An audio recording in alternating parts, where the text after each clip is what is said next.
warm welcome to our seminar here today, and we've got a special guest who is sitting at home. And we're inviting that person into our seminar, and they're going to experience everything you're going to experience. I know many of you have been through our seminars before, some of you have never been through our seminars. But I think you'll find if you keep your mind wide open, just sit back and relax, you're going to find it a pretty interesting experience. I've often mentioned that we never give anybody a brain hernia with the information we use. It's all very simple, and it's very, very effective. You know, I've spent a long time studying the subject of why we do what we do and why we don't do some of the things that we'd really like to do. And I've come to the conclusion that the two main elements in a successful, fulfilled life is motivation and education.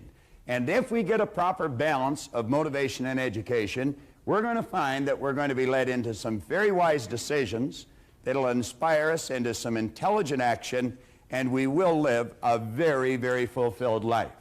What I would like to suggest you do is flip to page 2 in your action planner.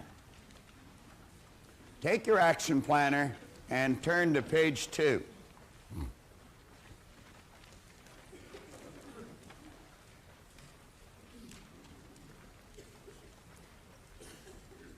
You know, some time ago, John Canary gave me a little piece of literature about getting out of the comfort zone that was written by Bob Briggs in southern Florida. And there's some excellent information in here. Many of us are pretty comfortable in our life. We've got a reasonably good income. The mortgage is paid. There's food in the fridge. We've got a nice warm bed to sleep in. And everything seems to be floating along just fine. And you know, a person in that position could very easily think, why would I want to do anything to change this? Well, we have found that if your life is not going in one direction, it absolutely, by law, must be moving in another direction. And Riggs is talking about that here. He said many of us have established a comfort zone in our lives. We're just coasting along, taking the line of least resistance, just getting by. Now, he said this is a very common and understandable attitude. We've all worked hard to get to where we are, and it may seem a very good place to be. The problem with this is that once we stop reaching, stretching, seeking, and risking, we actually stop growing.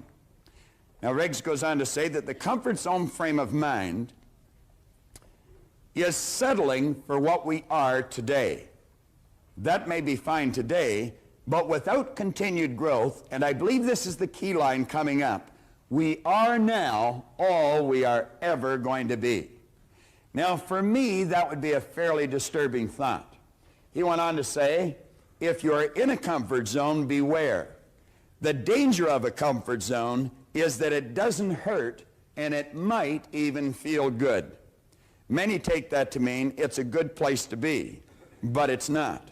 A comfort zone may be what is holding you back from real growth, real accomplishment, and your potentially exciting and rewarding future. Now, I've mentioned if we're not going in one direction, we must by law be going in another direction. You're either creating or you're disintegrating.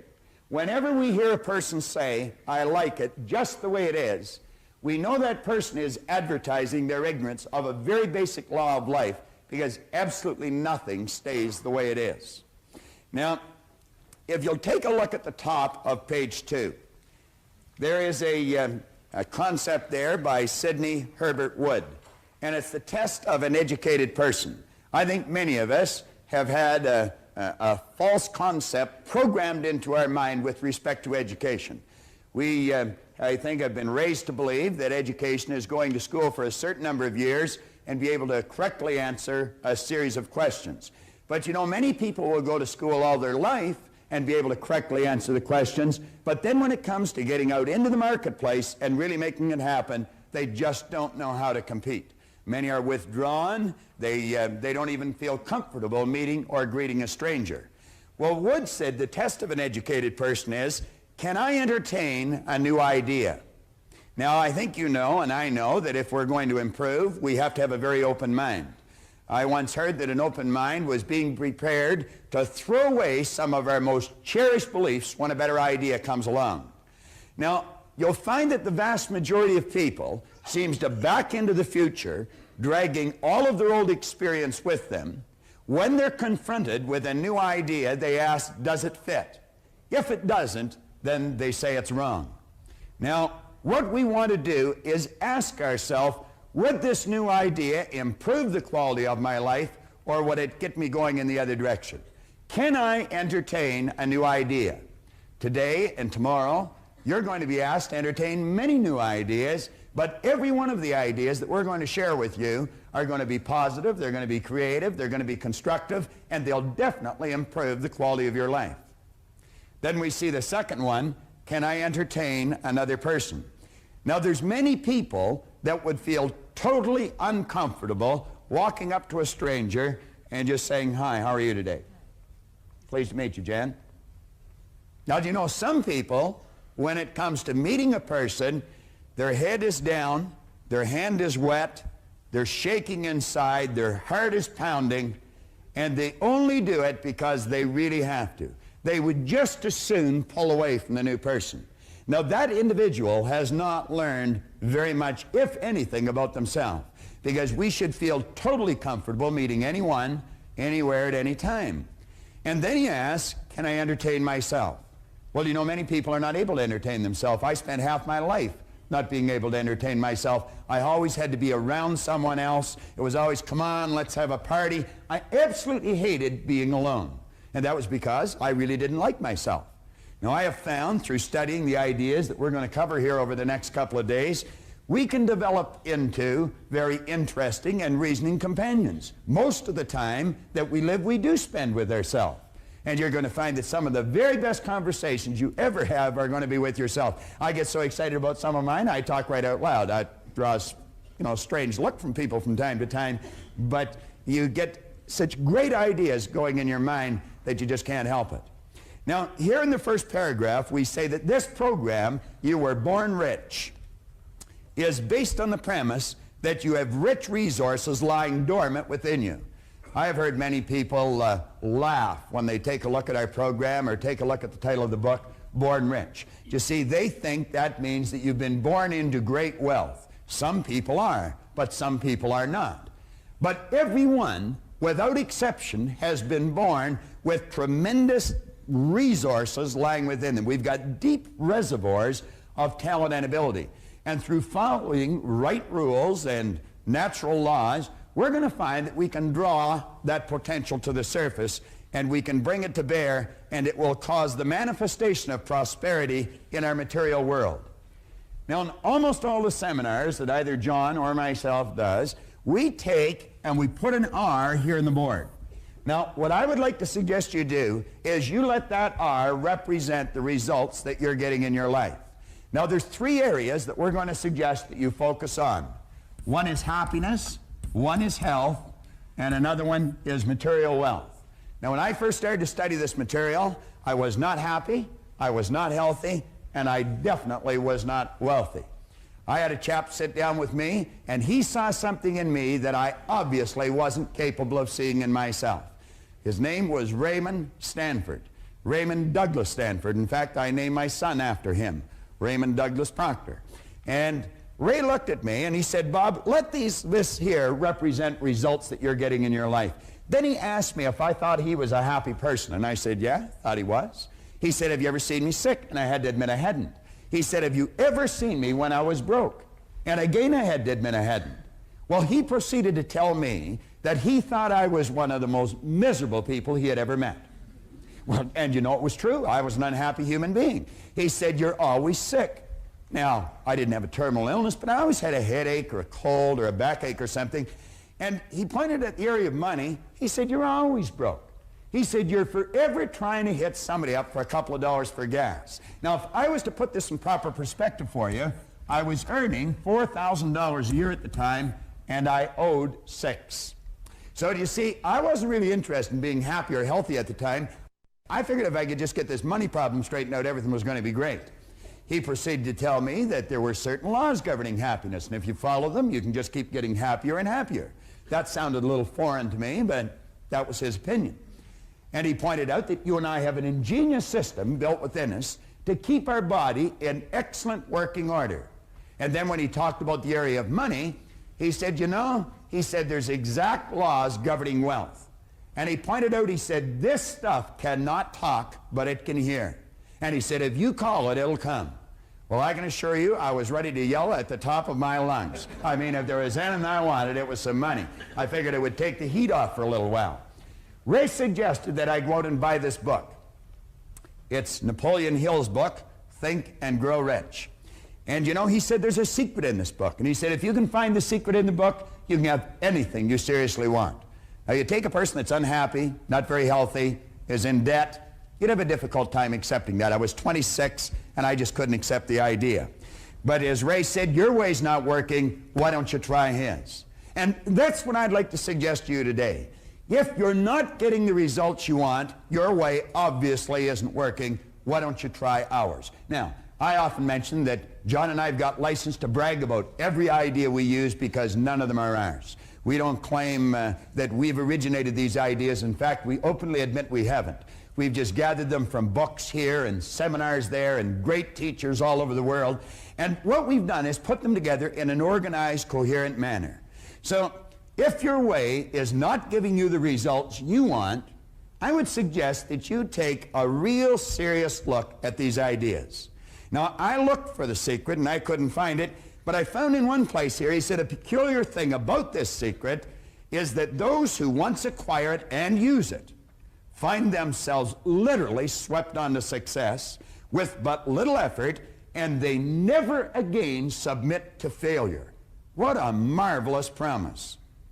He said, if you doubt this, study the names of those who have used it, wherever they've been mentioned. Check their records for yourself, and you'll be convinced. Now, he lists upwards of 100 names here. He's got Henry Ford, William Wrigley, James J. Hill, George Eastman, Theodore Roosevelt. He goes on here, John D. Rockefeller, Thomas Edison, Luther Burbank, Woodrow Wilson.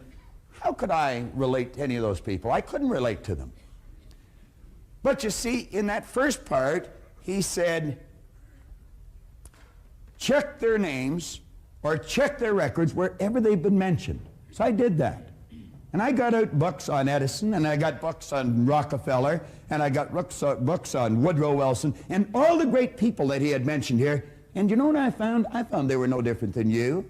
They were no different than me. Many of them had very little formal education, which made me feel fairly comfortable because I didn't either. Many of them had very, very rough roads to start on. But I found out we were essentially all the same. Do you know what was different? The results they were getting. And as I studied on here further, in his chapter on persistence, and he mentions that persistence to the quality or to the character of the human being is like what carbon is to steel, he said the only thing that he could find in Edison or Ford that he never found in everyone else was persistence.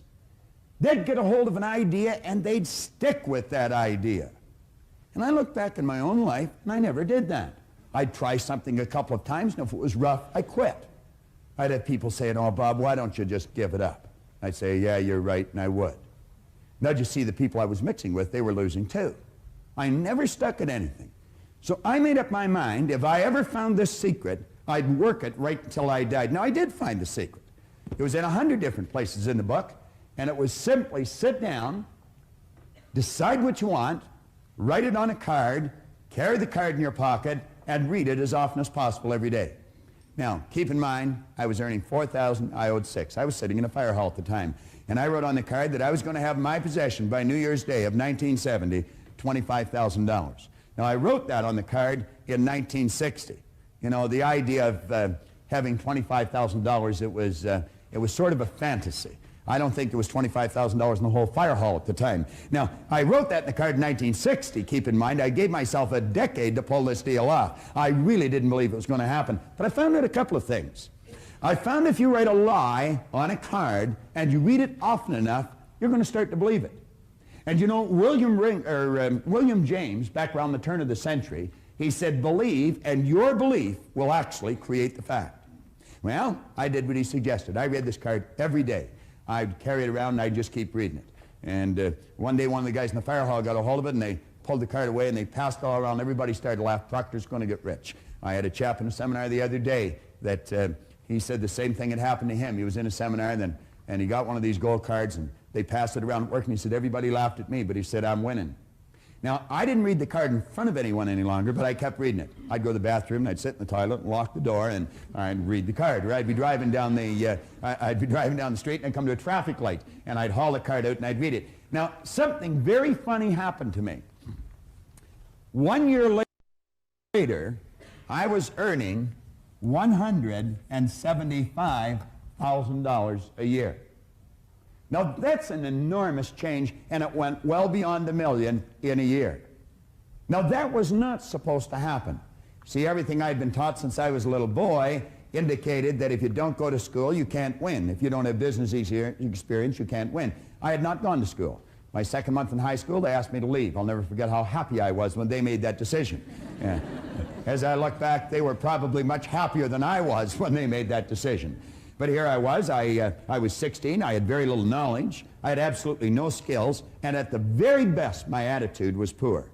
What chance did I have? I really didn't have any, but I didn't know that. And so I just bummed around from job to job, in and out of the Navy, in and out of factories, in and out of bars, mostly in and out of the bars, until I was 26. Here I was at 26 when Ray sat down with me. I had very little knowledge, absolutely no skills, and my attitude had not improved greatly. But he introduced me to this idea. And I found that it doesn't matter what's happened in the past. You may not have a colorful background, and maybe you have. You may not have a lot of formal education, and maybe you have. But it really doesn't matter if you've got a goal and you're willing to stick to it and study the laws, you're going to find out that you can win. Now, that was like an emotional impact. And I had to find out what happened to me. And so I made up my mind that someone had either written in a book or they were talking about it. And I made up my mind I'd read every book that was ever written if I had to. And I'm going to tell you, I have one of the finest libraries on personal development, psychology, the area of the mind that you're going to find anywhere. And I don't just mean library of books, I mean library of tapes and records. And I would travel anywhere in the world that I heard of a good seminar to find out more about myself. Find out more about you. Find out what makes us tick. And you know a strange thing? I found as I studied me, I understood you better.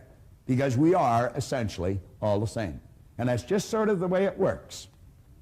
This seminar is nothing but the culmination of all that study.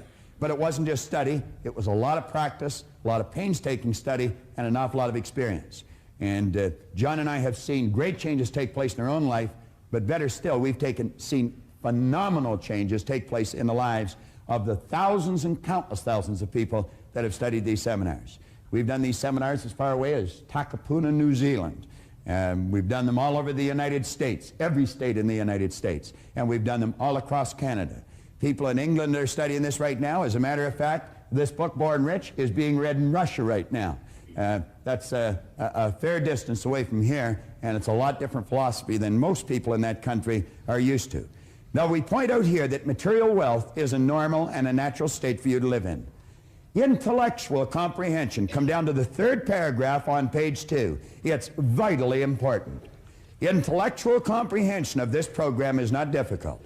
In a relatively short period of time, you will be prepared to correctly answer a battery of questions about this Born Rich program. If you read it, memorize it, you could answer almost any question in it. But that doesn't mean that you're going to win. You could very quickly say, I know. Someone mentions something, you'll say, I know. I know somebody that says that all the time. Doesn't matter what you say to her. Vera says, I know. All right. Now, knowing and doing are poles apart. And I point out in 2 or 3 places in the book that reading and memorizing are not going to make you successful. It's the understanding and then the application of wise thoughts that count. You must understand the idea, and you must go out and act on the idea, regardless of how much your old program wants to hold you back. You've got to bust out of that shell and do the thing that you've got to do. Now, John Ruskin here gives us an excellent concept on education. He said, education does not mean teaching people what they do not know. It means teaching them, showing them, leading them to behave as they do not behave. Now, the compensation that you're going to receive for following the ideas that you're going to be studying for the next couple of days is absolutely incredible. I could do nothing but keep expressing great ideas when I talk about the good that can come to you. You can do anything you want. You can have anything you want by following these ideas. Now, I choose to believe that every one of you wants something. Way down deep inside of you is a dream. And every now and then that dream floats to the surface of your conscious mind. And when it does, you quickly push it out and you say, I can't do that. Now, the truth is you can, you just don't know how. And if you can get that straight in your mind, I'm going to tell you, you busted out. Now, Vernon Howard one time pointed out in a magnificent book, Mystic Path to Cosmic Power, you cannot escape from a prison if you don't know you're in one. You cannot escape from a prison if you don't know you're in one. Well, I think we're all in one to some degree. But that dream you've got that comes to your mind, I would suggest you look at it real carefully. I was given a cassette tape by a gentleman in a seminar that we were conducting a couple of years ago, and it was a copy of a speech made by a minister out of Minneapolis. And there were a couple of lines in that tape that were absolutely incredible. He said the saddest thing when he's officiating at a funeral is not the death of the body, but the death of all the dreams. It's that house you were going to build and never built. Maybe that car you were going to get, never got. That trip you were going to take and never took. The business you were going to start and build, but never did. Well, the saddest thing is not the death of the body, but it is the death of all the dreams. We've got to do what's inside of us. Let's not go to the grave with the music still in us. Now, as we go through this seminar, John's coming on in a minute to lead you through the part about proper use of the seminar, but as we go through it, understand this. If you do not direct all of the information you're going to hear towards a specific end, the information will probably be rendered useless. So what I would suggest you do, as John's coming up here, just jot down in shorthand, in your book, anywhere on a blank space, that's something that you want. And look at the quote on the bottom of page 2.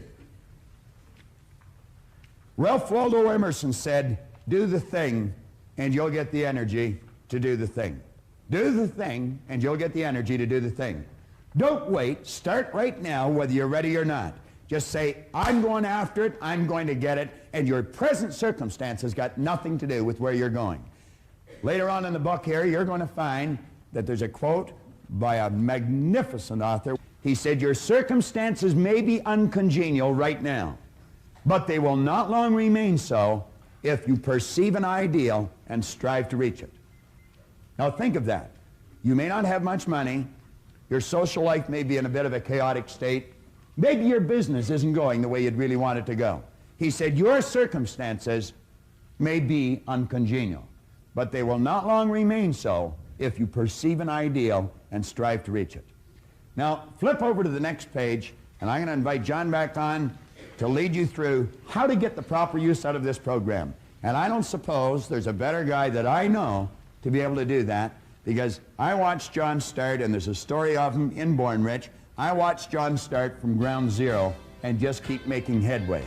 John Canary learned how to use the ideas in this program so well that he's a very competent teacher of the ideas today. What I left the seminar with was a desire to want to know more. There was something about it that that stimulated a desire within me of all the things I ever wanted to do, but no one ever told me that I could do it. And I believe when I walked away from there, I felt very comfortable, at least with the idea that, hey, there is something about me that if I learned to use it properly, that I could actually go out and achieve it. Even though I didn't know how, I believed that that was the starting point. So that was the beginning for me, and what I got most out of that particular seminar. I believe where we went from there is, at that time, there was only perhaps a half day to a one-day seminar. And it was structured around the Earl Nightingale material, of course.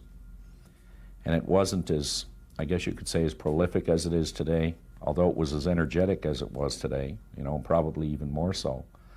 But today there seems to be a smoother flow, a more structured presentation, a more organized presentation in a way that an individual can actually take it and use a step-by-step methodical approach to actually working with their creative process. At that time, it was more of, you know, why not take a look at yourself and try to recognize that there's potential within you, and that if you set a goal, which I did at that time, and sitting in the front row of the seminar, just about that time, I took something called a goal card, which it wasn't as beautiful as it is today. It wasn't as organized or arranged as it is today. But that was back in around 1970, 71, in that period of time. And I remember Bob mentioning, if you take a card, write something on it that you want to do. And if you read it every day and do the best you can every day, you're going to achieve it. Now, I don't know how many people that day, wrote something on a card, but I would say most of them were actually writing something out. But I think it had a profound impact on me to the point that I wrote down that I was going to be doing what Proctor was doing. And even more importantly, that I was going to be doing it with him. Now, I'm sure that I talked to him on a number of occasions that particular day, but I was just like anyone else sitting in the audience. He probably heard that story from a number of people or related goals, something of that nature. But I knew that I was going to, I didn't know how. So wherever he was running a program, because I identified so much with the way that he explained it, there were so many people talking about how to in their seminars, and I was exposed to that. I was in training courses with respect to the product that I was selling at that time. But he was getting to a point where it was kind of like all of a sudden you could see that you could do it, even though there was no special methodical method to doing it. So when I walked out of there that day with a 3x5 card with something written on it to the effect that I was going to be doing this program like he was doing it and with him, I was wondering what would happen if I had told a lot of people that. Well, I didn't bother telling anybody, but I kept going back to every seminar that was being conducted, no matter where it was. If it was in Chicago, in Toronto, if it was in London, if it was in Kingston or Montreal, that's where I would end up. And I think that, the fact that I was available so much and in every seminar, that Proctor began to wonder, who is this guy? And before long, he started calling me, and we started to develop pretty good relationship, pretty good friendship. The rest of that is history, of course. I've worked with every major company, people from every walk of life, from professional hockey teams, professional baseball teams, many major corporations, and have not regretted one day of it, as tough as it's been.